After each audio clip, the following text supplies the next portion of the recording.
सभी उपस्थित भक्तों का आज की online Hindi Gita reading class में स्वागत है। पिछली कक्षा में हमने अध्याय 5 का समापन किया था और आज अध्याय 6 से शुरू करेंगे। अध्याय 5 का नाम था कर्म योग, कृष्ण भावना भावित कर्म। तो उसके लास्ट श्लोक में कृष्ण भावना भावित कर्म की समरी बताते हुए भगवान कहते हैं, भोक्ता नाम व्यक्ता सर्वलोक महेश्वरम हृदय सर्व भूतानाम ज्ञात्वा मां शांति रिक्षति। और प्रभुपाद टीका में कहते हैं कि कृष्ण भावन अमृत जिसे कि सामान्यतः कर्मयोग कहते हैं, इसकी व्यवहारिक व्याख्या इस अध्याय में की गई है कि भक्ति क्या है, कैसे की जाए। इसकी व्यवहारिक व्याख्या ये श्लोक बताता है। और श्लोक क्या कहता है? भोक्ताराम व्यक्तम, जितने भी यज्ञ हैं सबके सबके भोक्ता कौन है? भगवान है। और सर्वलोक महेश्वर, जितने भी लोग हैं सबके वो ईश्वर हैं। वो सुहृदय हैं, हर किसी को चाहने वाले हैं। और उनको जो जान लेता है वो शांति को प्राप्त करता है। हर किसी व्यक्ति को शांति चाहिए, और शांति जब तक नहीं मिलती जब तक कि हम ये ना जान लें कि कृष्ण ही परम भोक्ता है। हम अपने आप को भोक्ता मानते हैं और इसी गलती की वजह से हम शांत नहीं रह पाते। हम समझते हैं घर परिवार मेरा है, शरीर मेरा है, ये धन दौलत मेरी है, ये देश मेरा है, सब कुछ मेरा है, मेरी सेवा में लगे। क्योंकि वस्तुतः वो सब भगवान के हैं और भगवान की सेवा में ही लगनी चाहिए, क्योंकि वो परम भोक्ता है। जिस दिन ये ज्ञान समझ में आ गया, व्यक्ति को शांति प्राप्त करने से कोई रोक नहीं सकता। और 28 से 29वां श्लोक था लास्ट वाला। इसके पहले वाले श्लोक में भगवान ध्यान योग की एक व्याख्या बता रहे हैं। भगवत प्राप्ति के कई तरीके हैं, मुक्ति प्राप्त करने के कई तरीके हैं। अभी हमने जो 5वें अध्याय का सारांश पढ़ा, कृष्ण भावना भावित कैसे बने, भगवान की सेवा कैसे करें, उनको परम भोक्ता मान के, ये विधि है, बड़ी इजी विधि है, कोई भी कर सकता है। आपको बहुत ज्यादा ज्ञानी ध्यानी होने की जरूरत नहीं है। एक विधि और है जिसे ध्यान योग कहते हैं। ध्यान योग से भी मुक्ति को प्राप्त हुआ जा सकता है, और उसकी विधि बहुत कठिन है। और कलयुग में तो करीब करीब इसको समझ पाना, इसको कर पाना नामुमकिन जैसा ही है। तो भगवान एक झलक दे रहे हैं 27 से 28 के श्लोक में ध्यान योग की। और उसमें बताते हैं कि समस्त समस्त इंद्रिय विषयों को बाहर करके, दृष्टि को भौं के मध्य में केंद्रित करके, प्राण तथा अपान वायु को नथुने के भीतर रोककर, और इस तरह मन इंद्रियों तथा बुद्धि को वश में करके जो मोक्ष को लक्ष्य बनाता है, वह योगी भय तथा क्रोध से रहित हो जाता है। और जो निरंतर इस अवस्था में रहता है वह अवश्य ही मुक्त है। ये तरीका है मुक्ति पाने का। हमें बहिर्मुखी ना हो करके अंतर्मुखी होना है, और सारे सब्जेक्टों से ध्यान खींच लेना है, और केवल हृदय परमात्मा पे लगाना है। और उसकी एक लंबी चौड़ी विधि है कि इस तरह ध्यान लगाएंगे, इस अध्याय में आएगी। ये ध्यान योग की झलक देने के बाद में भगवान अध्याय 6 में ध्यान योग के बारे में पूरा बताते हैं कि ध्यान योग कैसे किया जाता है। पर भगवान की अंतिम शिक्षा भगवत गीता में भक्ति योग की प्रधानता है। भक्ति योग ही प्रधान है। और तरह तरह के रास्ते हैं जो भगवान तक जाते हैं, ज्ञान योग, ध्यान योग। लेकिन इन योगों में सिद्ध हस्त होने के बाद भी व्यक्ति को भक्ति योग करना होता है अगर भगवत धाम जाना है। और ये बड़े कठिन है साधने में। तो भगवान ध्यान योग को शुरू करते हैं श्लोक नंबर 1 से। भगवान द्वारा श्लोक कहा गया है, श्लोक नंबर 1 अध्याय 6। हरे कृष्ण। कर्तव्य प्रभु जी, फर्स्ट श्लोक रीड कीजिए। जी।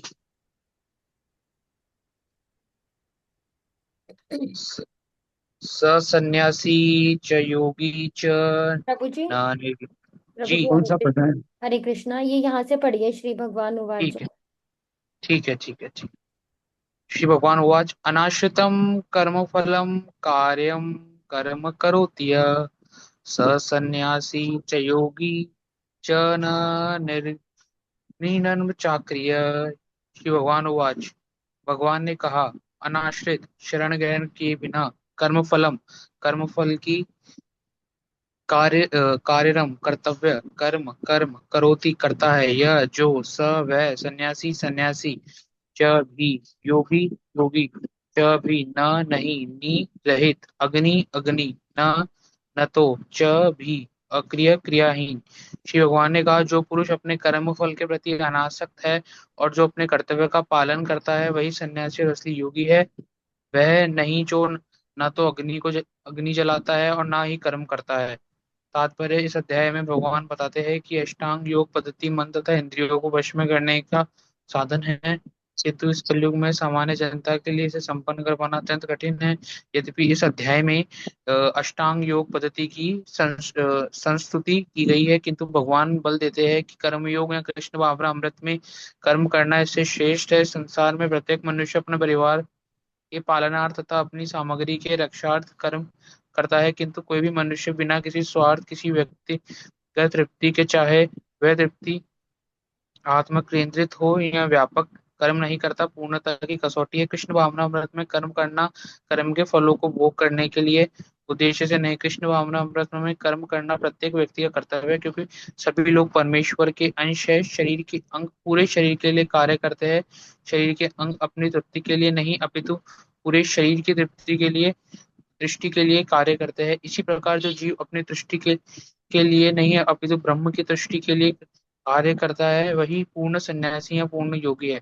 कभी कभी सन्यासी सोचते हैं कि उन्हें सारे कार्यों से मुक्ति मिल गई, अतः वे अग्नि हो तो यज्ञ करना बंद कर देते हैं, लेकिन वस्तुतः वे स्वार्थी है, क्योंकि उनका लक्ष्य निराकार ब्रह्म से तादात्म्य में स्थापित करना होता है।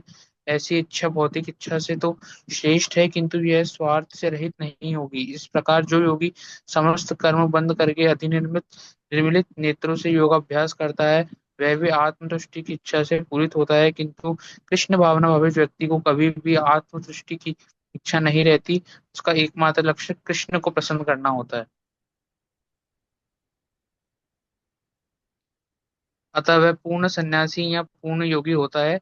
त्याग के सर्वोच्च प्रतीक भगवान चैतन्य प्रार्थना करते हैं, ना धनम ना जनम ना सुंदरी कविता वा जगदीश कामये मम जन्मानि जन्मनीश्वरे भवता है हेतुकी तवीय। हे सर्वशक्तिमान प्रभु, मुझे ना तो धन संग्रह की कामना है, ना मैं सुंदर स्त्रियों के साथ रमण करने का अभिलाषी हूँ, ना ही मुझे अनुयायियों की कामना है। मैं तो जन्म जन्मांतर आपकी प्रेम भक्ति की अहित की कृपा का ही अभिलाषी हूँ। तो इस श्लोक में भगवान सन्यासी की परिभाषा बता रहे हैं कि सन्यासी कौन है, और कहते हैं कि जो अपने कर्म फल के प्रति अनासक्त है। कर्म तो करता है पर उस कर्म की इच्छा नहीं करता, उसके प्रति अनासक्त है और अपने कर्तव्य का पालन करता है, वही असली सन्यासी और योगी है। तो असली सन्यासी कौन है? जो कर्म तो करे पर फल के प्रति आसक्त ना रहे। और ऐसा कैसे हो सकता है? आदमी कर्म करेगा तो फल के प्रति भी आसक्त रहेगा। हर किसी को अपना घर परिवार चलाना है, तो बिना स्वार्थ के तो कोई आज के युग में कार्य करता ही नहीं। अगर मैं देखूं कि मैं योगी हूँ और मेरी इच्छा ब्रह्म ज्योति में मिल जाना है, तो भी एक इच्छा है, तो भी एक स्वार्थ है। भौतिक स्वार्थ से अच्छा हो सकता है तो वो भी साफ, वो भी निष्काम नहीं। तो अनासक्त होकर कर्म कैसे किया जाए? कोई भी कर्म जो भगवान के लिए किया जाता है वो अनासक्त होकर ही कहा जाता है। कि हम भगवान की तुष्टि के लिए कोई भी कर्म करते हैं तो उसमें हमारे कोई कर्म फल जनित नहीं होते। भगवान के लिए अच्छा बना के खिलाना है, भगवान को बहुत अच्छे तरह सजाना है, भगवान के लिए मंदिर बनवाना है, भगवान की कोई भी सेवा करनी है, वो सारी चीजें बिना स्वार्थ के होती हैं। क्यों? भगवान को प्रसन्न करने के लिए। अगर भगवान प्रसन्न हो गए, हम तो अपने आप प्रसन्न हो जाएंगे। हम भगवान के अंश हैं, शरीर के अंश हैं भगवान के। अगर हमारा शरीर स्वस्थ है तो हमारे हाथ पैर दिमाग आंख नाक कान सब स्वस्थ हो। भोजन तो पेट करता है मुंह के जरिए, लेकिन पूरा शरीर स्वस्थ रहता है। इसी तरह पेड़ की जड़ में पानी देते हैं तो पूरा वृक्ष हरा भरा रहता है। अगर भगवान तुष्ट होंगे, हम तो ऑटोमेटिक ही तुष्ट हो जाएंगे। हमें अपना कोई स्वार्थ सिद्ध करने की जरूरत नहीं। तो असली योगी या असली सन्यासी वही है जो कर्म तो करता है और उसके फल के प्रति आसक्त नहीं रहता। और चूंकि कई बार यह होता है कि मेरे को तो फल के प्रति आसक्ति नहीं है तो मैं कर्म क्यों करूं, नहीं, वो अपना कर्म भी करता है, जो भी उसका कर्तव्य वो पालन करता है, उसके फल के प्रति आसक्त नहीं रहता है। भगवान कहते हैं ऐसा व्यक्ति असली सन्यासी तथा योगी है। अब दूसरी लाइन क्या कहते हैं भगवान, वह नहीं जो ना तो अग्नि जलाता है और न कर्म करता है। ऐसा कहा जाता है कि सन्यासियों के लिए कोई कर्तव्य कर्म नहीं रहते, सन्यासी को कोई कर्म नहीं करने पड़ते। कुछ लोग इसलिए सन्यास धारण कर लेते हैं कि मेरे को अब कुछ कर्म करना ही नहीं है। तो ऐसी सोच से वो जो उनके नियमित कार्य हैं, अग्निहोत्र यज्ञ करना और जो फॉलो करना रूल रेगुलेशन है, वो भी वो छोड़ देते हैं। तो ये भी एक आत्म केंद्रित स्वार्थ की भावना है, क्योंकि सन्यासी को भी ये सारे कार्य करने होते हैं। हमारे इस्कॉन में भी जो सन्यासी हैं वो भी अपनी 16 माला करते हैं, 4 नियम फॉलो करते हैं, भगवान के नाम पर जा जा करके प्रचार करते हैं, मैनेजमेंटों को भी देखते हैं, सारे काम करते हैं। और कैसे करते हैं, अनासक्त रहते हैं। तो वो सन्यासी असली है। ऐसा नहीं कि मैं सन्यासी बन गया तो मैंने काम करना बंद कर दिया, मैं कोई काम मेरे लिए कर्तव्य करणीय नहीं है, ऐसा भाव नहीं होना चाहिए। ये भगवान इस अध्याय के पहले पहले श्लोक में बता रहे हैं। पर जो योग साधना करते हैं उनके लिए प्रथम सिद्धांत है कि वो इंद्रिय तृप्ति को त्यागें। और इंद्रिय तृप्ति का उनका जो त्याग होता है वो बड़े मैकेनिकल ढंग से होता है। जो व्यक्ति कृष्ण भावना भावित होता है, जो भक्ति करते हैं लोग, उनका त्याग तो मैकेनिकल ढंग से नहीं होता है। वो सारे कार्य भगवान के लिए करते हैं, सारे भगवान के लिए करते हैं कार्य। तो अपने आप इंद्रिय तृप्ति का भाव नहीं रहता। इंद्रिय तृप्ति का भाव वो रहता है या खुद की कोई तुष्टि करने के लिए कार्य किया जाए। भक्त भगवान की तुष्टि के लिए कार्य करता है, उसका इंद्रिय तृप्ति का भाव धीरे धीरे अपना आप खत्म हो जाता है। लेकिन जो योग साधना है उसमें इंद्रिय तृप्ति को कंट्रोल करने का एक मैकेनिज्म है, और वो काफी टेढ़ा मैकेनिज्म है। भगवान आगे उसकी व्याख्या करेंगे। श्लोक नंबर 2। हरे कृष्णा वीर सिंह प्रभु जी। हरे कृष्ण प्रभु जी। यम संन्यासमिति प्राहुर्योगम तम विद्धि पांडव न है संन्यस्त संकल्पो योगी भवति कश्चन।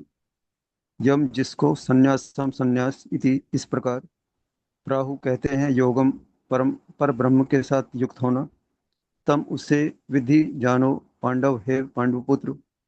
न कभी नहीं ही निश्चय ही असन्यस्त बिना त्यागे सत्कल्पम आत्म तृप्ति की इच्छा योगी योगी भवती होता है कश्चन कोई। हे पांडुपुत्र, जिसे संन्यास कहते हैं उसे ही तुम योग अर्थात पर ब्रह्म से युक्त होना जानो, क्योंकि इंद्रिय तृप्ति के लिए इच्छा को त्यागे बिना कोई कभी योगी नहीं हो सकता। तात्पर्य, वास्तविक संन्यास योग या भक्ति का अर्थ है कि जीवात्मा अपनी स्वाभाविक स्थिति को जाने और तदनुसार कर्म करे। जीवात्मा का अपना स्वतंत्र अस्तित्व नहीं होता, वह परमेश्वर की तटस्थ शक्ति है। जब वह माया के वशीभूत होता है तो वह बद्ध हो जाता है, किंतु जब वह कृष्ण भावना भावित हो रहता है अर्थात आध्यात्मिक शक्ति में सजग सजग रहता है तो वह अपनी सहज स्थिति में होता है। इस प्रकार जब मनुष्य पूर्ण ज्ञान में होता है तो वह समस्त इंद्रिय तृप्ति को त्याग देता है, अर्थात समस्त इंद्रिय तृप्ति के कार्यकलापों का परित्याग कर देता है। इसका अभ्यास योगी करते हैं जो इंद्रियों को भौतिक आसक्ति से रोकते हैं। किंतु कृष्ण भावना भावित व्यक्ति को तो ऐसी किसी भी वस्तु में अपने इंद्रिय लगाने का अवसर ही नहीं मिलता जो कृष्ण के निमित्त न हो। फलतः कृष्ण भावना भावित व्यक्ति सन्यासी तथा योगी साथ साथ होता है। ज्ञान तथा इंद्रिय निग्रह योग के ये दोनों प्रयोजन कृष्ण भावनामृत द्वारा स्वतः पूरे हो जाते हैं। यदि मनुष्य स्वार्थ का त्याग नहीं कर पाता तो ज्ञान तथा योग व्यर्थ रहते हैं। जीव आत्मा का मुख्य ध्येय तो समस्त प्रकार की आत्म तृप्ति को त्याग कर परमेश्वर की तुष्टि करने के लिए तैयार रहना है। कृष्ण भावना भावित व्यक्ति में किसी प्रकार की आत्म तृप्ति की इच्छा नहीं रहती, वह सदैव परमेश्वर की प्रसन्नता में लगा रहता है। अतः जिसे परमेश्वर के विषय में कुछ भी पता नहीं होता, वह स्वार्थ पूर्ति में लगा रहता है, क्योंकि कोई कभी निष्क्रिय नहीं रह सकता। कृष्ण भावनामृत का अभ्यास करने से सारे कार्य सुचारू रूप से संपन्न हो जाते हैं। हरे कृष्णा प्रभु जी, हरे कृष्णा माता जी। तो ध्यान योग जो है, ध्यान योग के बारे में भगवान शुरू करते हुए कहते हैं कि जिसे संन्यास कहते हैं उसे ही तुम योग अर्थात पर भ्रम से युक्त जानो। सन्यासी या योगी का अर्थ है कि वो पर भ्रम से युक्त, यानी कि अपने उसने अपनी इंद्रिय तृप्तियों की भावना को त्याग दिया है और भगवान से युक्त वो हो गया। तो इंद्रिय तृप्ति की इच्छा को त्यागे बिना कोई भी योगी नहीं हो सकता। भगवान कहते हैं जब तक इंद्रिय तृप्ति की आपके अंदर इच्छा है, भोग की इच्छा है, आप योगी नहीं बन सकते, आप ध्यान योगी नहीं बन सकते, बन ही नहीं सकते, कैसे भी योगी नहीं बन सकते। इंद्रिय तृप्ति की इच्छा को त्यागना ही पड़ेगा। तो इसका अभ्यास ये लोग योगी जो होते हैं इस चीज का एक अभ्यास करते हैं, एक तरीके से, सिस्टमेटिक तरीके से, किस तरह से इंद्रिय विषयों से विरत हुआ जाए। बल्कि प्रभुपाद कहते हैं कि कृष्ण भावना भावित व्यक्ति है, उसको इस तरफ देखने का मौका ही नहीं मिलता, क्योंकि उसके तो जो भी कार्य हैं सब कृष्ण के निमित्त होते हैं, इंद्रिय भोग का प्रश्न ही नहीं उठता। और जिसके सारे कार्य कृष्ण के निमित्त होते हैं वो बैठे बैठाए योगी और सन्यासी दोनों है। ये अष्टांग योग के साधक को बहुत तरीके से और सावधानी से काम करना होता है। और क्या तरीके हैं, क्या हैं, श्लोक नंबर 3 में, 3 के आगे आएगा कि जो योगी होते हैं उनके क्या क्या स्तर होते हैं, योग साधना के क्या स्तर होते हैं, इसके बारे में वो धीरे धीरे बता रहे हैं। श्लोक नंबर 3। हरे कृष्णा गीता माता जी। हरे कृष्णा। आवाज आ रही है ना? जी माता जी। हाँ।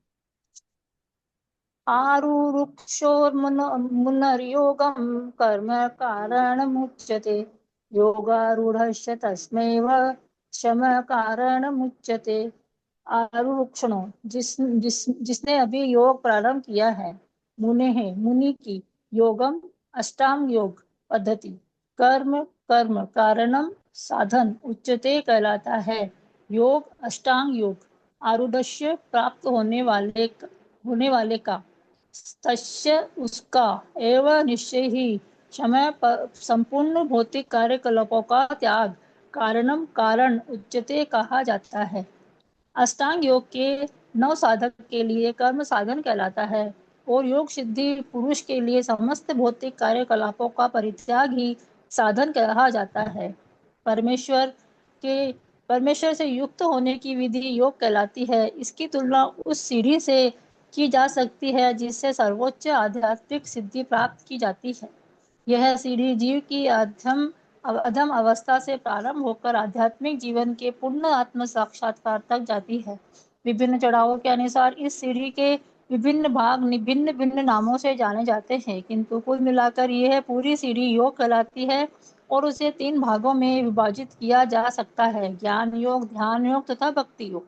सीढ़ी के प्रारंभिक भाग के योगारूढ़ अवस्था और अंतिम भाग को योगारूढ़ कहा जाता है। जहाँ तक अष्टांग योग का संबंध है, विभिन्न यम नियमों तथा आसनों, जो प्रायः शारीरिक मुद्राएं ही हैं, के द्वारा ध्यान से प्रविष्ट होने के लिए आरंभिक प्रयासों को सकाम कर्म माना जाता है। ऐसे कर्मों से पूर्ण मानसिक संतुलन प्राप्त होता है, जिससे इंद्रियां वश में होती है। जब मनुष्य पूर्ण ध्यान में सिद्धाहस्त हो जाता है तो विचलित करने वाले समस्त मानसिक कार्य बंद हुए माने जाते हैं। किंतु कृष्ण भावना भावित व्यक्ति प्रारंभ से ही ध्यान अवस्थित रहता है, क्योंकि वह निरंतर कृष्ण का चिंतन करता है। इस प्रकार कृष्ण की सेवा में सतत व्यस्त रहने के कारण उसके सारे भौतिक कार्यकलाप बंद हुए माने जाते हैं। हरे कृष्णा। तो यहाँ भगवान जो योग पद्धति, अष्टांग योग पद्धति है, उसका वर्णन शुरू कर रहे हैं कि अष्टांग योग के 9 साधक के लिए कर्म साधन कहलाता है और योग सिद्ध पुरुष के लिए समस्त भौतिक कार्यकलापों का प्रतियागी साधन कहा जाता है। प्रभुपाद टीका में कहते हैं परमेश्वर से जुड़ने वाली विधि योग कहलाती है। कोई भी विधि जो परमेश्वर से आपको जोड़े वो योग कहलाती है। और ये सीढ़ी के समान है। और सीढ़ी के 3 सोपान होते हैं: ज्ञान योग, ध्यान योग और भक्ति योग, इसी के जरिए आप जाएं तो सीढ़ी की स्थितियां ऐसी होती हैं। अब पहला स्तर क्या होता है सीढ़ी का? तो चूंकि ये जैसे कि हम भक्ति योग में कोई हमारे से जुड़ता है तो हम कहते हैं आप नाम जप करो, सबसे पहले ऐसे कहते हैं नाम जप करो। तो अष्टांग योग के साधक को सबसे पहले क्या बताया जाता है? ये यहाँ बताया जाता है कि जो अष्टांग योग साधन करता है उनके कुछ यम और नियम होते हैं, कुछ आसन होते हैं जिनका उन्हें पालन करना होता है। आसन क्या है? शारीरिक मुद्राएं, जैसे आपने सुना होगा प्राणायाम करो, अनुलोम विलोम करो, ये करो वो करो, ये साधन होते हैं। तो ये यम और नियम होते हैं। यम और नियम का मतलब होता है करणीय और अकरणीय। कुछ चीजें करनी होती हैं, कुछ नहीं करनी होती हैं। तो शारीरिक मुद्राएं आसनों के जरिए सबसे पहले अपने मन को कंट्रोल करने का कार्य किया जाता है। ध्यान में प्रविष्ट होने के लिए आरंभिक प्रयासों को सकाम कर्म माना जाता है। जब कोई ध्यान योग को शुरू करता है तो उसे क्या कहते हैं? सकाम कर्म कहा जाता है ध्यान योग के अंतर्गत। तो सकाम कर्म कहते हैं जिसके जरिए वो कर्मों से पूर्ण मानसिक संतुलन प्राप्त करता है और इंद्रियों को वश में करता है। ये पहली सीढ़ी है। और जब वो सिद्ध हो जाता है इस चीज में तो उसका दिमाग घूमना, इधर उधर घूमना फिरना बंद हो जाता है, स्थिर हो जाता है, विचलित नहीं होता। तो ये पहली सीढ़ी होती है ध्यान लगाने की। और यहाँ प्रभुपाद टीका कहते हैं कि कृष्ण भावना भावित व्यक्ति प्रारंभ से ही ध्यान अवस्थित रहता है क्योंकि वह निरंतर कृष्ण का चिंतन करता है। इस प्रकार कृष्ण की सेवा में सतत व्यस्त रहने के कारण उसके सारे भौतिक कार्यकलाप बंद माने जाते हैं। कई बार हमारे भक्त भी प्रश्न करते हैं कि जब हम जप करते हैं तो हमारा दिमाग इधर उधर घूमता है, करता है। लेकिन आपने ये भी देखा होगा कि ऐसा नहीं है कि आपके भगवान तभी ध्यान आ रहे हैं जब आप जप करते हैं। जब भगवान आप जप नहीं करते हैं उसके अलावा भी आप दिन में कितनी बारी भगवान का चिंतन करते होंगे, कुछ भी कार्य करते हो कितना चिंतन करते होंगे। यानी हमारी चेतना भगवान में रहती है। तो हमें स्पेशल एक प्रयास करने की जरूरत नहीं है ध्यान योग का। एक आसन पे बैठे हैं, विभिन्न योग विधियां करें, योग विधियों के द्वारा मन को कंट्रोल में करने का प्रयास करें, ऐसा हमें कोई करने की जरूरत नहीं। अब ऐसे लोगों का अगला स्टेप क्या होता है? पहला स्टेप होता है मन को योग साधनों के जरिए, यम नियमों के जरिए इंद्रियों को कंट्रोल करना, मन को कंट्रोल करना। नेक्स्ट स्टेप क्या होती है? श्लोक नंबर 5। हरे कृष्णा रजनी माता जी। हरे कृष्णा माता जी मुझे कुछ जरूरी काम आ गया तो मैं पढ़ लूं क्या? हाँ रमेश्वरी माता बिल्कुल जी, आप जाना पड़ेगा माता जी, नहीं तो मैं डिस्टर्ब नहीं करती। कोई हरे कृष्ण। उद्धरेदात्मात्मानं नात्मानमवसादयेत् आत्मैव या आत्मनो बन्धुरात्मैव माता जी। रिपुरात्मनः। माता हाँ जी माता सॉरी जी। टू इंटरप्ट, अभी ये यदा ही वाला पढ़ना है। अच्छा अच्छा अच्छा, 4 नंबर वाला। ओके ठीक है। यदा हीनेन्द्रियार्थेषु न कर्मस्वनुषण्यते सर्वसंकल्प संन्यासी योगारूढ़स्तदुच्यते। यदा जब ही, निश्चय ही, न नहीं, इंद्रिय अर्थेषु इंद्रिय तृप्ति में, न कभी नहीं, कर्मसु सकाम कर्म में, अनुसंचयते निरत रहता है, सर्व संकल्प समस्त भौतिक इच्छाओं का सन्यासी त्याग करने वाला, योग आरूढ़ योग में स्थित तदा तदा उस समय उचित कहलाता है। जब कोई पुरुष समस्त भौतिक इच्छाओं का त्याग करके न तो इंद्रिय तृप्ति के लिए कार्य करता है और न सकाम कर्मों में प्रवृत्त होता है तो वह योगारूढ़ कहलाता है।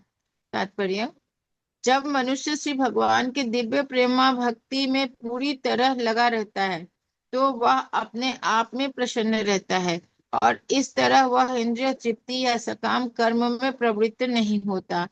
अन्यथा इंद्रिय तृप्ति में लगना ही पड़ता है क्योंकि कर्म किए बिना कोई रह नहीं सकता। बिना कृष्ण भावनामृत के मनुष्य सदैव स्वार्थ में तत्पर रहता है, किंतु कृष्ण भावना भावित व्यक्ति श्री कृष्ण की प्रसन्नता के लिए ही सब कुछ करता है। फलतः वह इंद्रिय तृप्ति से पूरी तरह विरक्त रहता है। जिसे ऐसी अनुभूति प्राप्त नहीं है उसे चाहिए कि भौतिक इच्छाओं से बचे रहने के कारण वह यंत्रवत प्रयास करे, तभी वह योग की सीढ़ी से ऊपर पहुंच सकता है। हरे कृष्णा। तो तीसरे श्लोक में ये बताया गया था कि अष्टांग योगी योग साधना करते हैं, उनकी पहली अवस्था जो होती है योगारूढ़ कहलाती है, और जो अंतिम अवस्था होती है जब वो सिद्ध हो जाते हैं तो वो अवस्था क्या कहलाती है, योगारूढ़ कहलाती है। और यहाँ भगवान ये कहते हैं कि जब कोई पुरुष भौतिक इच्छाओं समस्त भौतिक इच्छाओं का त्याग करके न तो इंद्रिय तृप्ति के लिए कार्य करता है, न सकाम कर्म में प्रवृत्त होता है, वह योगारूढ़ कहलाता है। अष्टांग योग पद्धति के जरिए जो ऊंची सीढ़ी पे पहुंच गया है, उसके क्या लक्षण है कि उसने सारी भौतिक इच्छाओं को त्याग दिया है, इंद्रिय तृप्ति को त्याग दिया है, सारे सकाम कर्मों को त्याग दिया है, जो वो जाकर योगारूढ़ कहलाएगा। और इसके लिए उसे यंत्रवत प्रयास करना होगा। लेकिन यहाँ प्रभुपाद कहते हैं कि जो भगवान की प्रेमा भक्ति में लगा रहता है और उनकी प्रसन्नता में लगा रहता है, तो वो अपने आप ही इंद्रिय तृप्ति या सकाम कर्म के लिए प्रवृत्त नहीं होता, वो भगवान की सेवा में लगा। अगर भगवान की सेवा में नहीं लगेंगे, सेवा करना तो मनुष्य का स्वभाव है, वो सेवा करेगा, और सेवा करेगा तो स्वार्थपरक सेवा ही करेगा, सकाम कर्म करेगा, इंद्रिय तृप्ति करेगा और उसमें बंधेगा। इसलिए भगवान की सेवा श्रेष्ठ है, भक्ति योग श्रेष्ठ है। हालांकि सकाम कर्म, हालांकि अष्टांग योग करके भी व्यक्ति योगारूढ़ अवस्था तक जा सकता है, जब उसके सकाम कर्म की प्रवृत्ति समाप्त हो जाती है, तो वो हायर स्टेज उसकी कहलाती है। अब नेक्स्ट श्लोक 5 में भगवान बता रहे हैं, इंद्रियों को कंट्रोल करें, इंद्रिय तृप्ति की इच्छाओं को कंट्रोल करें, पर इंद्रियों के ऊपर भी मन होता है। इंद्रियां झरोके हैं इस शरीर में, जिनको भोग चाहिए, जरूरत दौड़ती है भोग को प्राप्त करने के लिए, लेकिन मन उसको रोकता है, नहीं भाई ये अच्छा है, ये बुरा है, क्या है। तो मन को, अब मन के बारे में श्लोक बता रहे हैं भगवान 5वां, इंद्रिया भगवान मन के बारे में बता रहे हैं, श्लोक नंबर 5। हरे कृष्णा। रजनी माता जी। जी माता जी। हरे कृष्णा। उद्धरेदात्मनात्मानमात्मानमवसादयेत् आत्मैव ह्यात्मनो बन्धुरात्मैव रिपुरात्मनः। उद्धरेत उद्धार करे, आत्मना मन से, आत्मानम बुद्धि जीव को, न कभी नहीं, आत्मानम बद्ध जीव को, अवसादयेत पतन होने दे, आत्मा मन एव निश्चय ही निसंदेह, आत्मनः बद्ध जीव का बंधु मित्र, आत्मा मनः एव निश्चय ही रिपुः शत्रु, आत्मनः बद्ध जीव का। मनुष्य को चाहिए कि अपने मन की सहायता से अपना उद्धार करे और अपने को नीचे न गिरने दे। यह मन बद्ध जीव का मित्र भी है और शत्रु भी। तात्पर्य, प्रसंग के अनुसार आत्मा शब्द का अर्थ शरीर, मन तथा आत्मा होता है। योग पद्धति में मन तथा आत्मा का विशेष महत्व है। चूंकि मन ही योग पद्धति का केंद्र बिंदु है, अतः इस प्रसंग में आत्मा का तात्पर्य मन होता है। योग पद्धति का उद्देश्य मन को रोकना तथा इंद्रिय विषयों के प्रति आसक्ति से उसे हटाना है। यहाँ पर इस बात पर बल दिया गया है कि मन को इस प्रकार प्रशिक्षित किया जाए कि वह बद्ध जीव को अज्ञान के दलदल से निकाल सके। इस जगत में मनुष्य मन तथा इंद्रियों के द्वारा प्रभावित होता है। वास्तव में शुद्ध आत्मा इस संसार में इसलिए फंसा हुआ है क्योंकि मन मिथ्या अहंकार में लगकर प्रकृति के ऊपर प्रभुत्व जताना चाहता है। अतः मन को इस प्रकार प्रशिक्षित करना चाहिए कि वह प्रकृति की तड़क भड़क से आकृष्ट न हो और इस तरह बद्ध जीव की रक्षा की जा सके। मनुष्य को इंद्रिय विषयों में आकृष्ट होकर अपने को पतित नहीं करना चाहिए। जो जितना ही इंद्रिय विषयों के प्रति आकृष्ट होता है, वह उतना ही इस संसार में फंसता जाता है। अपने को विरत करने का सर्वोत्कृष्ट साधन यही है कि मन को सदैव कृष्ण भावनामृत में निरत रखा जाए। ये शब्द इस बात पर बल देने के लिए प्रयुक्त हुआ है, अर्थात इसे अवश्य करना चाहिए। अमृत बिंदु उपनिषद में 2 में कहा भी गया है, मन एव मनुष्याणां कारणं बंध मोक्षयोः। बंधाय विषयासंगो मुक्त्यै निर्विषयम मनः। मन ही मनुष्य के बंधन का और मोक्ष का भी कारण। इंद्रिय विषयों में लीन मन बंधन का कारण है और विषयों से विरक्त मन मोक्ष का कारण है। अतः जो मन निरंतर कृष्ण भावनामृत में लगा रहता है वही परम मुक्ति का कारण है। हरे कृष्णा। तो जो अष्टांग योग है उसमें मन तथा आत्मा का विशेष महत्व है। भगवत गीता में भगवान कहते हैं मन मना हो भक्तों, मुझ में मन लगाओ, मुझ में मन लगाओ। भगवान बार बार कहते हैं मुझ में मन लगाओ। तो मन जो है अष्टांग योग पद्धति में बहुत महत्वपूर्ण रोल प्ले करता है। अष्टांग योग पद्धति के अनुसार मन को रोकना, कंट्रोल में करना और उसको इंद्रिय विषयों से हटाना, ये प्रमुख कार्य है। ध्यान योग के जरिए एक योगी मन को इंद्रिय विषयों से हटाता है और कंट्रोल करता है। तो तब कहा जाता है ये मन व्यक्ति का मित्र है। जब हमने मन को कंट्रोल किया हुआ है तो मन हमारा मित्र है, लेकिन जब मन हमको कंट्रोल कर लेता है तो मन हमारा शत्रु है। और 99% मन ही हमको कंट्रोल करता है, हम मन को कंट्रोल नहीं कर पाते।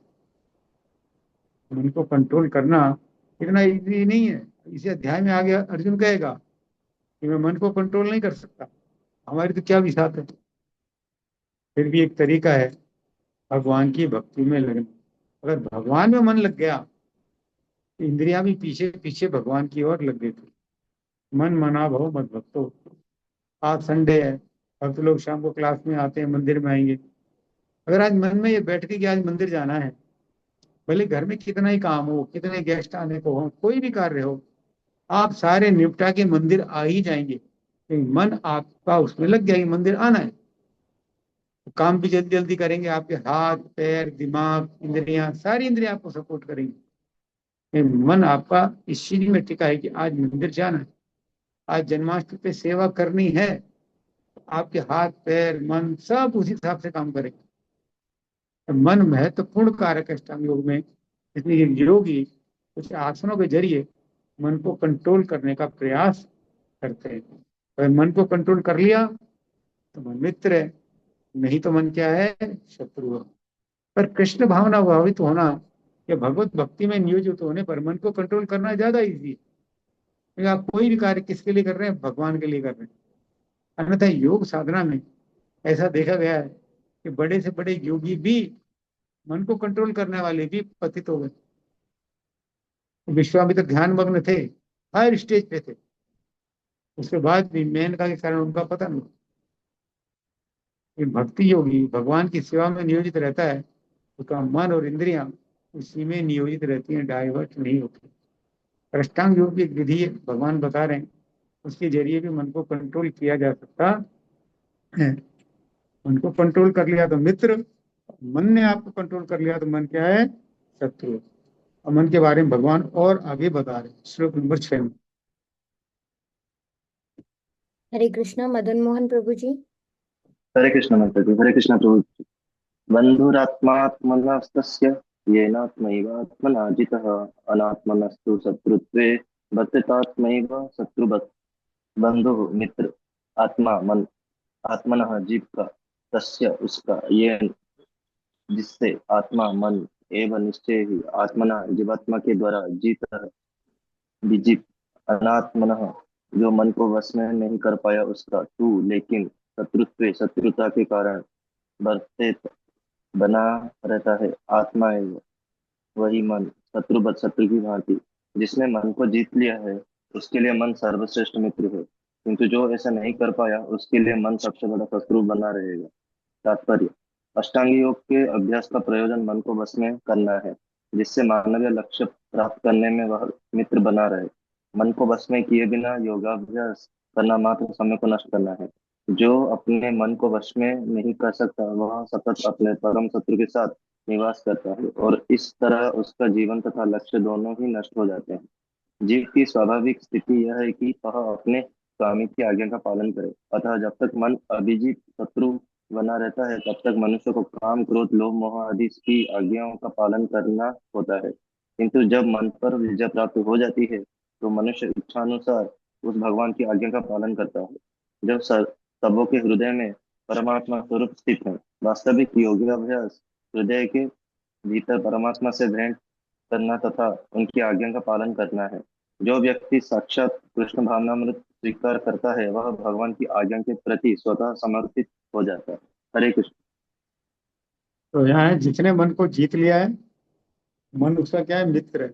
जो ऐसा नहीं कर पाया तो मन उसका क्या है, शत्रु है। मित्र और शत्रु दोनों है। और अष्टांग योग में जो मेन कार्य होता है वो मन को कंट्रोल में करना होता है। मन को कंट्रोल में करते हैं तो इंद्रियां ऑटोमेटिक कंट्रोल होती है। और फिर ऐसा योगी ध्यान अवस्था में परमात्मा को अपने हृदय में देखता है। और परमात्मा को हृदय में देखकर फिर उसके अनुसार वो कार्य करता है। ये अष्टांग योग पद्धति का एक सीधा सा तरीका है। लेकिन हम प्रभुपाद कहते हैं कि वास्तविक योगाभ्यास हृदय के भीतर परमात्मा से भेंट करना और उनकी आज्ञा का पालन करना है। जो व्यक्ति साक्षात कृष्ण भावना में स्वीकार करता है तो भगवान की आज्ञा के प्रति स्वतः समर्पित रहता है। हमें इतना लंबा चौड़ा कार्यक्रम करें मन को कंट्रोल करने का, जो आज के युग में संभव भी नहीं है, और फिर परमात्मा के दर्शन करें, फिर परमात्मा से आज्ञा लें, तो सीधे ठाकुर जी की सेवा में लग जाओ, आज्ञा लो।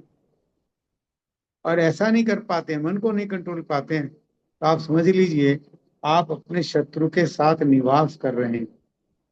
मन हमारे अंदर ही है, हमारे शरीर के अंदर ही है मन, लेकिन वो हमारा शत्रु है। अब कोई 24 घंटे शत्रु के साथ रहे, कितनी भयावह स्थिति है। जो लोग ज्यादा भौतिकतावादी होते हैं वो आमतौर पर अपने शत्रु या मन के साथ ही निवास करते हैं। हिरण्यकशिप हो, रावण हो, कंस हो, वो यही सोचते थे। कंस सोचता था कृष्ण मेरा शत्रु है, रावण सोचता था राम मेरा शत्रु है, जबकि एक्चुअल में उनका मन ही उनका शत्रु था। मन ही वो शत्रु था। भैया मुख्य लोग थे, मन को कंट्रोल में नहीं कर पाते। इतने बड़े बड़े कार्य करने के बाद भी, तपस्याएं करने के बाद भी मन को कंट्रोल में नहीं कर पाते। इसलिए भक्ति योग जो है वो सर्वश्रेष्ठ है। ये हमने पढ़ा, 6 नंबर श्लोक में पढ़ा। अब 7वें श्लोक में भगवान बताते हैं कि जिसने मन को कंट्रोल कर लिया उसकी स्थिति क्या होगी। श्लोक नंबर 7। हरे कृष्णा अंजलि माता जी। हरे कृष्णा प्रभु जी। हरे कृष्णा माता जी। जितात्मना प्रशांतस्य परमात्मा समाहित शीतोष्ण सुख दुखेषु तथा मनात्मान्यो। जित आत्मन, जिसने मन को जीत लिया है, प्रशांतस्य, मन को वश में करके शांति प्राप्त करने वाले का, परम आत्मा, परमात्मा, समाहित, पूर्ण रूप से प्राप्त, शीत सर्दी, उष्ण गर्मी में, सुख सुख, दुखेषु तथा दुख में, तथा भी मान सम्मान, अपमान्यो तथा अपमान में। जिसने मन को जीत लिया है उसने पहले ही परमात्मा को प्राप्त कर लिया है, क्योंकि उसने शांति प्राप्त कर ली है। ऐसे पुरुष के लिए सुख दुख सर्दी गर्मी एवं मान अपमान एक से है। तात्पर्य, वस्तुतः प्रत्येक जीव उस भगवान की आज्ञा का पालन करने के निमित्त आया है जो जन जन के हृदयों में परमात्मा रूप में स्थित है। जब मन बहिरंगा माया द्वारा विपथ कर दिया जाता है तब मनुष्य भौतिक कार्यकलापों में उलझ जाता है। अतः ज्यों ही मन किसी योग पद्धति द्वारा वश में आ जाता है त्यों ही मनुष्य को लक्ष्य पर पहुंचा हुआ मान लिया जाना चाहिए। मनुष्य को भावबद्ध आज्ञा का पालन करना चाहिए। जब मनुष्य का मन परा प्रकृति में स्थिर हो जाता है तो जीवात्मा के समक्ष भगवद आज्ञा पालन करने के अतिरिक्त कोई विकल्प नहीं रह जाता। मन को किसी न किसी उच्च आदेश को मानकर उसका पालन करना होता है। मन को वश में करने से स्वतः ही परमात्मा के आदेश का पालन होता है। चूंकि कृष्ण भावना भावित होते ही यह दिव्य स्थिति प्राप्त हो जाती है, अतः भगवत भक्त संसार के द्वंद्वों तथा सुख दुख सर्दी गर्मी आदि से अप्रभावित रहता है। यह अवस्था व्यवहारिक समाधि या परमात्मा में तल्लीनता है। हरे कृष्णा। तो जिसका मन कंट्रोल में है, जिसने मन को जीत लिया है, उसने पहले ही परमात्मा को प्राप्त कर लिया है, ये कहा गया, क्योंकि उसने शांति प्राप्त कर ली है। ऐसे पुरुष के लिए कोई द्वैत नहीं रहते, सुख दुख सर्दी गर्मी मान अपमान कुछ भी नहीं रहता। लेकिन जब मन कंट्रोल में नहीं रहता, माया के कंट्रोल में रहता है, तो मनुष्य भौतिक प्रकृति के चंगुल में आ जाता है। जो ही मनुष्य मन को कंट्रोल कर लेता है, वो सीधे परमात्मा के साथ में आ जाता है। तो हमें किसी उच्च आदेश का पालन करना होता है। अगर हमारा मन परमात्मा में नियोजित है और हम परमात्मा से आदेश प्राप्त करते हैं, तो हमारी स्थिति पहले से एक दिव्य धरातल पर है। और ऐसे व्यक्ति को फिर सांसारिक परेशानियां परेशान नहीं करती, सुख दुख सर्दी गर्मी कुछ नहीं करती। वो केवल भगवान की आज्ञा का पालन करता है और कुछ नहीं करता। महादेंद्र पुरी 100 साल से ज्यादा उम्र के थे। तो जब गोपाल ने उन्हें दर्शन दिए और कहा कि मेरे को बड़ी गर्मी लगी है और पुरी जाकर के मलय चंदन लेके आओ, तो बिना विचार किए तुरंत चल दी। उस जमाने में पैदल पैदल और जाना पड़ता था। बताइए आप, वृंदावन से पुरी जाना पैदल पैदल, जंगलों से गुजरना, इसके रोड नहीं थी। तुरंत चल दिए, यही नहीं देखा मेरी अवस्था क्या है, मैं कैसे लाऊंगा, मेरे चलने बस की नहीं है, मेरे को दिखाई नहीं देता, कुछ नहीं, ये चल दी। क्योंकि ऐसे व्यक्तियों के मन कंट्रोल में रहते हैं और सीधे भगवान से आदेश प्राप्त करते हैं। तो उनके लिए जो भौतिक द्वंद है, सुख दुख सर्दी गर्मी मान अपमान, ये कोई मायने रखते ही नहीं। यानी कि वो शारीरिक धरातल पर रहते ही नहीं। ऐसी उच्च स्थिति हो जाती है ऐसे लोगों की, जो मन को कंट्रोल में कर लेते हैं। और क्या स्थिति होती है और क्या गुण होते हैं? श्लोक नंबर 8। हरे कृष्ण राधा माता जी। हरे कृष्णा। आवाज आ रही है बात? हाँ हेलो। हाँ माता हाँ जी। जी। ज्ञान विज्ञान तृप्तात्मा कूटस्थो विजितेन्द्रियः युक्त इत्युच्यते योगी समलोष्टाश्म कांचनः। ज्ञान अर्जित ज्ञान विज्ञान अनुभूत ज्ञान से तृप्त संतुष्ट आत्मा जीव कूटस्थ आध्यात्मिक रूप से स्थित विजित इंद्रिय इंद्रियों के वश में करके युक्त आत्म साक्षात्कार के लिए सक्षम इति इस प्रकार उच्चते कहा जाता है। योगी योग का साधक समदर्शी लोष्ट कंकड़ अश्म पत्थर कांचन स्वर्ण, वह व्यक्ति आत्म साक्षात्कार को प्राप्त तथा योगी कहलाता है, जो अपने अर्जित ज्ञान तथा अनुभूति से पूर्णतया संतुष्ट रहता है। ऐसा व्यक्ति आध्यात्म को प्राप्त तथा जितेंद्रिय कहलाता है। वह सभी वस्तुओं को, चाहे वे कंकड़ हो पत्थर हो या कि सोना, एक समान देखता है। तात्पर्य, परम सत्य की अनुभूति के बिना कोरा ज्ञान होना व्यर्थ है।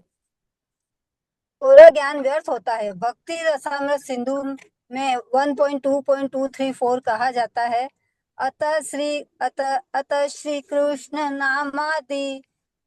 नामादीन भवेद ग्राह्यम इंद्रिये है सेवोन्मुखे ही जिह्वादौ स्वयमेव स्फुरत्युद। कोई भी व्यक्ति अपनी दूषित इंद्रियों के द्वारा श्री कृष्ण के नाम रूप गुण तथा उनकी लीलाओं की दिव्य प्रकृति को नहीं समझ सकता। भगवान की दिव्य सेवा से पूरित होने पर ही कोई उनके दिव्य नाम रूप गुण तथा लीलाओं को समझ सकता है। यह भगवत गीता कृष्ण भावनामृत का विज्ञान है। मात्र संसारी विद्वता से कोई कृष्ण भावना भावित नहीं हो सकता। उसे विशुद्ध चेतना वाले का सानिध्य प्राप्त होने का सौभाग्य मिलना चाहिए। कृष्ण भावना भावित व्यक्ति को भगवत कृपा से ज्ञान की अनुभूति होती है, क्योंकि वह विशुद्ध भक्ति से तुष्ट रहता है। अनुभूत ज्ञान से वह पूर्ण बनता है। आध्यात्मिक ज्ञान से मनुष्य अपने संकल्पों में दृढ़ रह सकता है, किंतु मात्र शैक्षिक ज्ञान से वह बाह्य विरोधाभासों द्वारा मोहित और भ्रमित होता रहता है। केवल अनुभवी आत्मा ही आत्म संयमी होता है, क्योंकि वह कृष्ण की शरण में जा चुका होता है।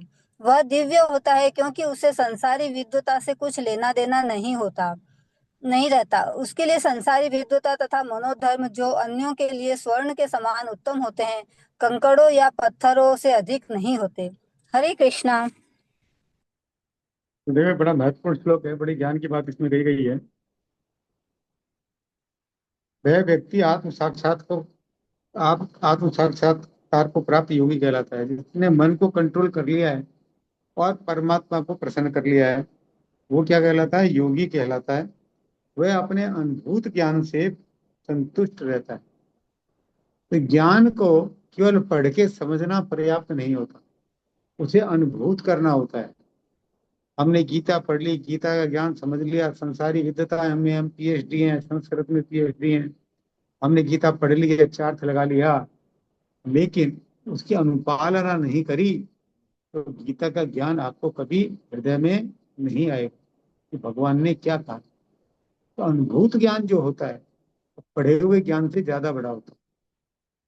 जैसे कि मैं आपको उदाहरण दूं, एक लड़की है, उसने नेट पर पूरा देख लिया रोटी कैसे बनाई जाती है और समझ लिया, लेकिन उसको रोटी बनाना तभी आएगा जब वो अपने हाथ से बनाएगी। केवल पढ़ने से रोटी नहीं बनाई जाती, हाथ से बनाएगी तभी उसको ज्ञान होगा कि रोटी कैसे बनाई जाती। ऐसी सांसारिक विद्वता जो है, हम ऐसे बहुत से विद्वान हैं जिन्होंने भगवत गीता की टीकाएं लिखी हैं, लेकिन खुद भक्त नहीं रहे, उनकी टीकाओं को कोई महत्व नहीं है। इसलिए प्रभुपाद ने एक नई टीका लिखी, एज इट इज। तो प्रभुपाद शुद्ध भक्त हैं, अनुभूत ज्ञान भी है, सांसारिक ज्ञान ही नहीं है। तो इस तरह के जो लोग होते हैं जिनको पूरी विद्वता के साथ पूरी अनुभूत ज्ञान भी होता है कि भगवान क्या कह रहे हैं और उसको करते हैं, उनके लिए सांसारिक विद्वता कोई मायने नहीं रखती।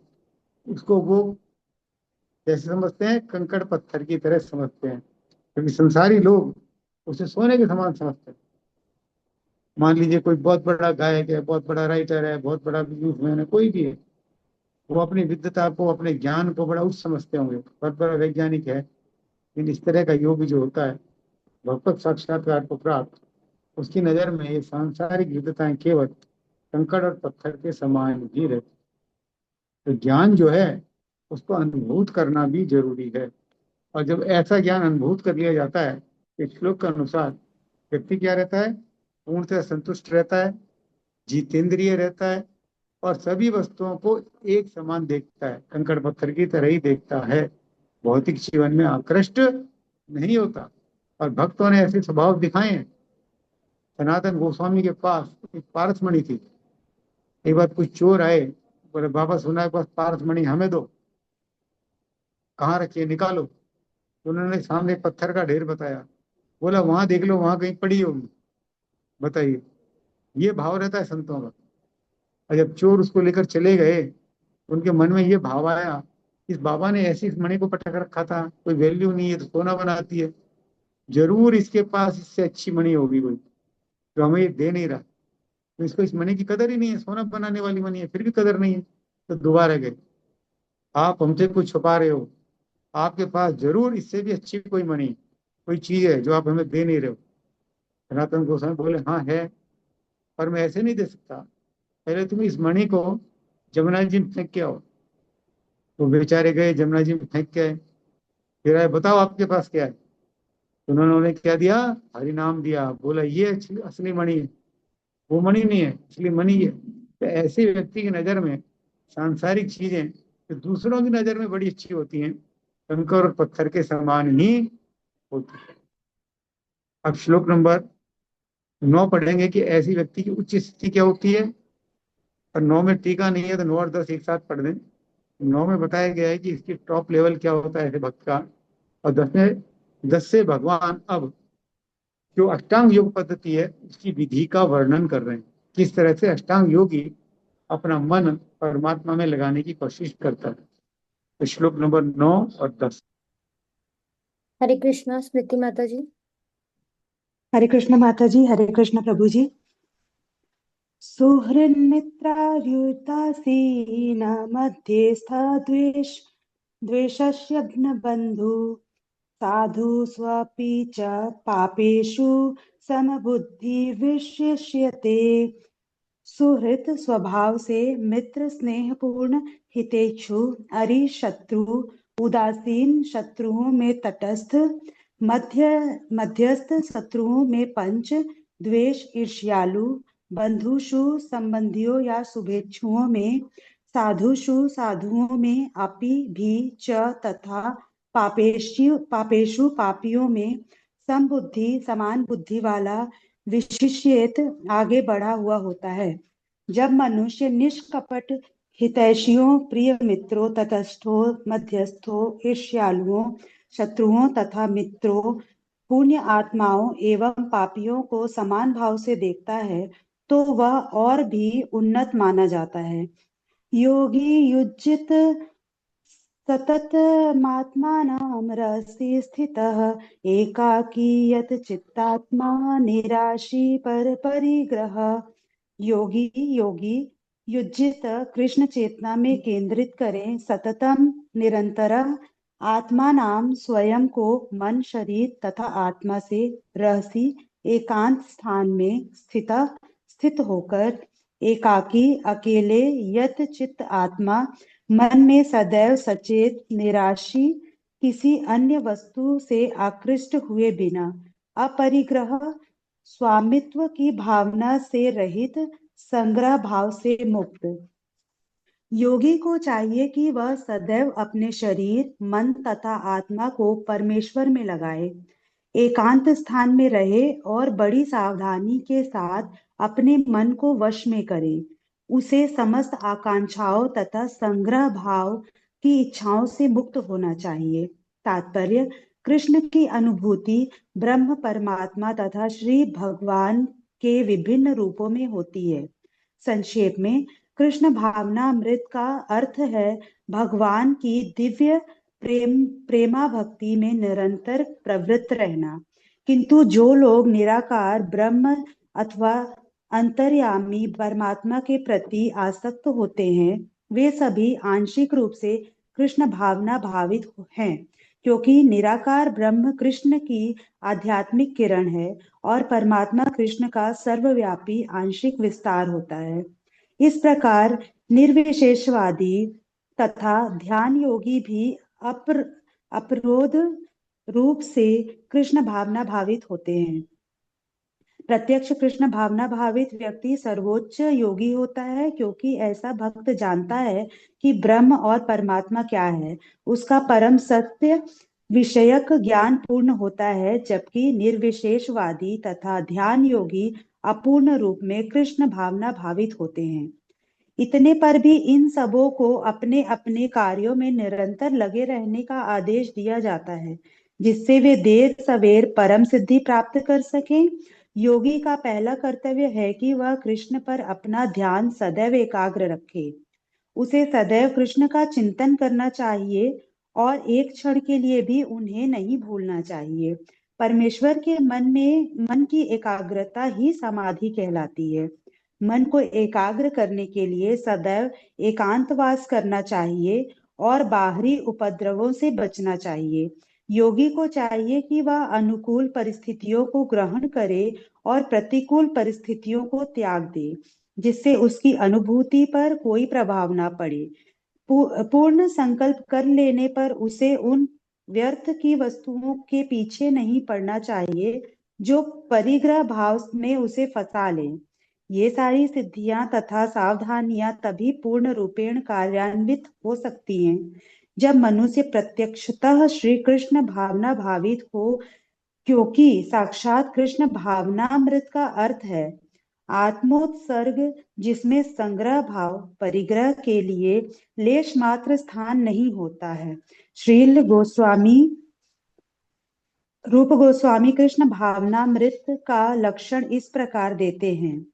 अनासक्तस्य विषयान् यथाहारमुपयुज्यत निर्बंध कृष्ण संबंधे युक्तं वैराग्यमुच्यते। प्रापयुक्ता बुद्धया हरि संबंधी वस्तुतः मुमुक्षुभिः परित्यागो वैराग्यम फल्गु कथ्यते। जब मनुष्य किसी वस्तु के प्रति आसक्त न रहते हुए कृष्ण से संबंधित हर वस्तु को स्वीकार कर लेता है, तभी वह परिग्रह तत्व से ऊपर स्थित रहता है। दूसरी ओर जो व्यक्ति कृष्ण से संबंधित प्रत्येक वस्तु को बिना जाने त्याग देता है, उसका वैराग्य पूर्ण नहीं होता। भक्ति सामृत सिंधु 2.255258 कृष्ण भावना भावित व्यक्ति भली भांति जानता रहता है कि प्रत्येक वस्तु श्री कृष्ण की ही है। फलस्वरूप वह सभी प्रकार के परिग्रह भाव से मुक्त रहता है। इस प्रकार वह अपने लिए किसी वस्तु की लालसा नहीं करता। वह जानता है कि किस प्रकार कृष्ण भावनामृत के अनुरूप वस्तुओं को स्वीकार किया जाता है और कृष्ण भावनामृत के प्रतिकूल वस्तुओं का परित्याग कर दिया जाता है। वह सदैव भौतिक वस्तुओं से दूर रहता है क्योंकि वह दिव्य होता है और कृष्ण भावनामृत से रहित व्यक्तियों से किसी प्रकार का सरोकार न रखने के कारण सदा अकेला रहता है। अतः कृष्ण भावनामृत में रहने वाला व्यक्ति पूर्ण योगी होता है। हरे कृष्णा। अब 10वें श्लोक से पहले तो 9वां श्लोक, 9वें श्लोक में बताया गया है कि जिनका मन कंट्रोल में होता है उनकी उच्च स्थिति क्या होती है कि वो निष्कपट होते हैं, प्रिय मित्रों, तटस्थों, मध्यस्थों, ईर्ष्यालु, शत्रुओं, मित्रों सबको एक समान भाव से देखते हैं, वो भेद नहीं करता ऐसा व्यक्ति। अब भगवान 10वें श्लोक से तरीका बता रहे हैं, जिसको अष्टांग योग साधन करना है उसे क्या क्या करना होगा। मन को एकाग्र करना होगा, पहली शर्त। दूसरी शर्त, एकांतवास करना होगा। आप भीड़ के बीच में अष्टांग योग नहीं कर सकते। अनुकूल परिस्थिति को ग्रहण करें, प्रतिकूल को त्याग दे। परिस्थिति अनुकूल है ग्रहण कर लें, प्रतिकूल है त्याग दे। आकांक्षाओं एवं संग्रह भाव से मुक्त होगा। संग्रह की भावना है, जोड़ने की भावना है, तो आप अष्टांग योग साधना नहीं कर सकते। तो ये 3-4 बातें बताई गई हैं, तब अष्टांग योग का फल होता है। इसके कंपैरिजन में प्रभुपाद पूरी टीका में ये बताते हैं कि जो अष्टांग योगी होते हैं या निर्विशेषवादी होते हैं वो भी आंशिक रूप से कृष्ण भावना भावित होते हैं, क्योंकि वो कृष्ण के एक पार्ट के ही समझ करके उसमें आगे बढ़ते हैं। भगवान की पूर्ण व्याख्या 3 रूपों में होती है, हृदय स्थित परमात्मा, ब्रह्म ज्योति और पूर्ण पुरुषोत्तम भगवान। लेकिन वो लोग पूर्ण पुरुषोत्तम भगवान को नहीं जानते। निर्विशेष वाले निर्विशेष ज्योति को जानते हैं, क्योंकि भगवान की ही एक किरण है। इस तरह से उनका आंशिक ज्ञान है, आंशिक रूप से कृष्ण भावना भावित है। और जो परमात्मा रूप में है हमारे, तो भगवान का ही आंशिक विस्तार है हर जगह, उसको आत्मा में देखते हैं। उनका ज्ञान पूर्ण है, भक्ति उनका ज्ञान पूर्ण रहता है। दूसरा इसमें लिखा गया है कि जो अष्टांग योग की उसको मन कंट्रोल करना पड़ता है, तो भक्ति योग का मन तो ऐसे ही कंट्रोल होता है क्योंकि उसके सारे कार्य भगवान के लिए होते हैं। फिर अष्टांग योग में लिखा है कि एकांत वास करे। और भक्तों की इच्छा भी देखिए, जब आप भक्ति में जुड़ जाते हैं तो आपकी ज्यादा इच्छा भीड़ भाड़, मेले में जाने की, शादी में जाने की, फंक्शन में जाने की अपने आप नहीं होती। अपना आप एकांतवास की इच्छा होने लग जाती है। अनुकूल परिस्थिति को ग्रहण करे, प्रतिकूल को त्याग दे, ये एक बात होती है। तो जो निर्विशेषवादी होते हैं, मायावादी होते हैं, वो हर भौतिक वस्तु को त्याग देते हैं कि ये भौतिक वस्तु मुझे फंसा देगी। नेति नेति करते हैं, ये नहीं चाहिए, वो नहीं चाहिए, कुछ नहीं चाहिए। क्योंकि भक्ति योगी ऐसे नहीं करता। भक्ति योगी समझता है कि सारी चीज भगवान के लिए, कोई भौतिक नहीं है। सब चीज भगवान की सेवा में लगाओ, सब आध्यात्मिक हो जाएगी। कोई भी कार्य भगवान की सेवा में लगाया जाए तो आध्यात्मिक है, अपनी सेवा में लगाएंगे तो भौतिक है। सब चीज भगवान की सेवा में लगाओ, वो किसी चीज को त्यागते नहीं है। संग्रह भाव से ऑटोमेटिक मुक्त रहते हैं, तो हर चीज को भगवान की ही मान के चलते हैं, अपने आप में उसका स्वामित्व मान के ही नहीं चलते। और इसके अलावा इसमें कहा है कि संग्रह भाव से मुक्त रहें। संग्रह भाव से मुक्त रहता है तो जो भक्त लोग होते हैं वो संग्रह नहीं करते, वो जो भी चीज आती है सब भगवान की सेवा में नियोजित कर देते हैं। तो जो अष्टांग योग से चीजें प्राप्त की जाती है इतनी कठिनाई से, भक्ति योगियों को ज्ञान ऑटोमेटिक रहता है। ये श्लोक आज समाप्त हुआ। अब 11वें श्लोक से भगवान तरीका बताएंगे किस तरह से अष्टांग योग साधन किया जाता है, कैसे आसन लगाया जाता है, कैसे ध्यान लगाया जाता है, कैसे बैठा जाता है, क्या बोला जाता है, क्या विधि है, प्रैक्टिकल क्या विधि है। तो प्रैक्टिकल विधि 11वें नंबर श्लोक से चलेगी और 27वें श्लोक तक ये चलेगी। आज हम यहाँ विराम देते हैं, समय हो गया है। किसी भक्त का भी कोई प्रश्न हो तो ले सकते हैं।